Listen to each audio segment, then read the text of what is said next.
Back to यूनिवॉन्क्स। मेरा नाम है नम्रा और जैसे मैं आपको बार बार बोलती हूँ कमेंट्स करो, ऐसा नहीं हम कमेंट्स नहीं देखते, बहुत सारे कमेंट्स देखे हैं, रिप्लाई भी किए हैं। तो उसी में बहुत सारे स्टूडेंट्स ने बोल रखा था कि बरकतुल्लाह यूनिवर्सिटी के बारे में जानना है। तो जैसे मैं हर बार बोलती हूँ, यूनिवॉन्क्स की सारी फैकल्टी बोलती है your wish is our command, तो मैंने सोचा आज मैं इसी पे वीडियो ले आऊँ। ठीक है, चलो जल्दी से हम बरकतुल्लाह यूनिवर्सिटी विश्वविद्यालय की बात करते हैं।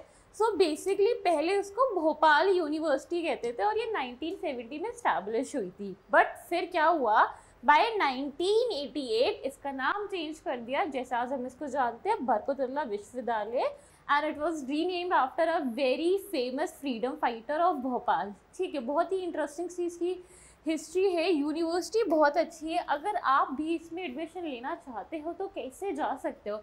तो मैं आपको एक इंटरेस्टिंग सी बात बता दूं बरकतुल्लाह विश्वविद्यालय की। सबसे पहली बात ये है, इसमें कोर्स पे जो एंट्रेंस है, इसमें जो एडमिशन है थ्रू CUT और नॉन CUT होता है। इसका क्राइटेरिया क्या है इस यूनिवर्सिटी का क्राइटेरिया ये है, पहले जितनी भी कोर्सेज है, सीट्स है, वो CUT के लिए, CUT वाले स्टूडेंट्स के लिए फिल्ड हो जाती है। जो वेकेंट सीट रहती है वो नॉन CUT स्टूडेंट्स के लिए होती है।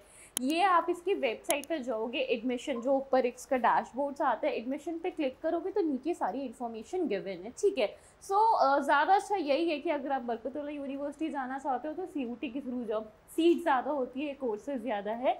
नॉन CUT स्टूडेंट्स के लिए चांसेस और सीट्स बहुत कम बचते हैं। ठीक है, जल्दी से हम पहले कोर्स की बात करते हैं। डिग्री UG है, BSc ऑनर्स जूलॉजी करना है, 4 साल का है। 4 साल का आपको अगर करना है यहाँ से BSc जूलॉजी आप कर सकते हो। उसमें आप क्या क्या चूज़ करेंगे, इसमें से आपको कुछ एक ही चूज़ करना है, या तो बायोलॉजी या बायोलॉजिकल स्टडीज़ या बायोटेक्नोलॉजी या बायोकेमिस्ट्री। आपको ऑप्शंस में 4 गिवन है, बट कंफ्यूज नहीं होना है, आपको सिर्फ एक ही डोमेन सब में से चूज़ करना है। इसमें लैंग्वेज और GT का जिक्र नहीं है, तो वो आपको ऑप्ट करने की ज़रूरत नहीं है। बाकी बात करी जाए एलिजिबिलिटी फॉर दी प्रोग्राम की, आपने 12th में जो आपने 12th पास करी हो उसमें बायोलॉजी होना आपके पास कंपलसरी है और उसमें आपने 50% स्कोर किया हो। This is for general. अगर आप रिजर्व कैटेगरी से बिलोंग करते हो तो आपको 5% का रिलैक्सेशन मिल जाएगा।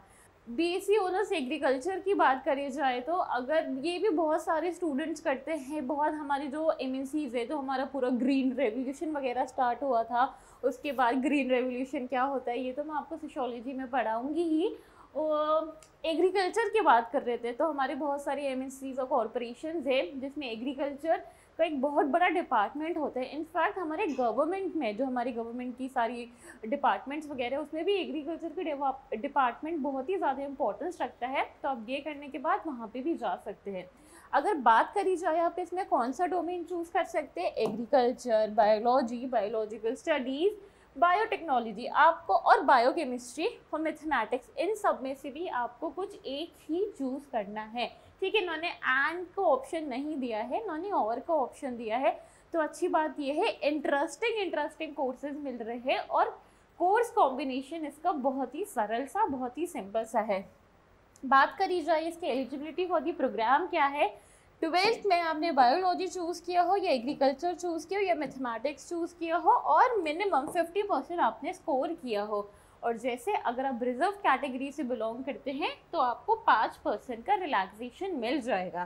ठीक है, चलो वेरी नाइस। आगे की बात करते हैं एजुकेशन। अब आप पूछोगे मामी एजुकेशन क्या है, अरे 4 साल की एजुकेशन डिग्री है, इसमें आप क्या चूज़ करोगे, teaching aptitude, English, Hindi, general test, इन सब में से इंग्लिश हिंदी में से कुछ एक चूज़ करना है, इंग्लिश हिंदी में से कुछ एक चूज़ करना है, टीचिंग एप्टीट्यूड करना ही करना है और जनरल टेस्ट तो करना ही करना है।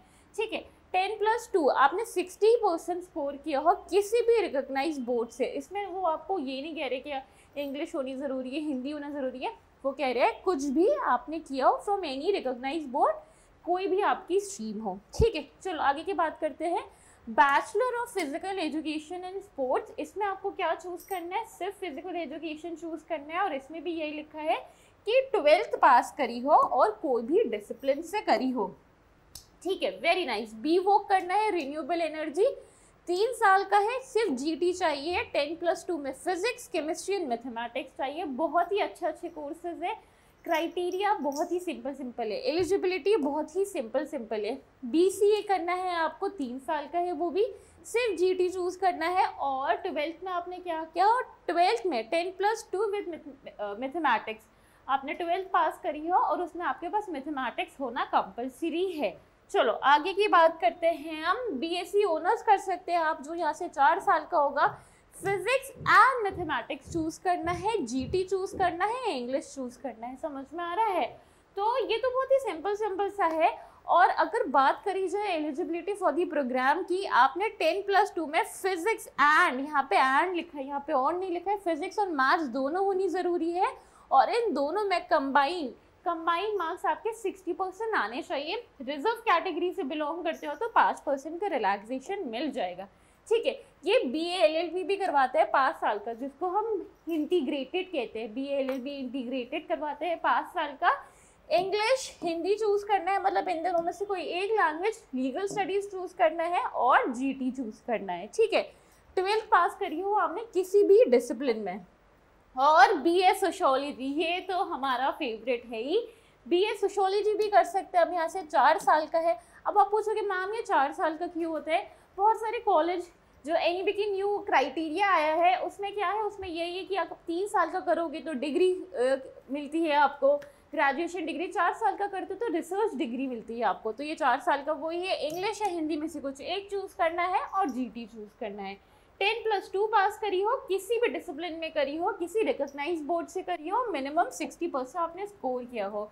तो आज हमने क्या देखा, आज हमने ये देखा कि बोर्ड्स के मार्क्स भी मैटर करते हैं। ऐसी बहुत सारी यूनिवर्सिटीज़ है जो आपको कहती है मिनिमम 50 या 60% किया हो। So students all the very best. Boards में भी अच्छा सा करो, CUT में भी अच्छा सा करो, और कोई भी दिक्कत है, कोई भी डाउट है, उसके लिए तो हम ही। चलो see you in the next video. अच्छे से पढ़ो, and for more such content subscribe to Uniwongs.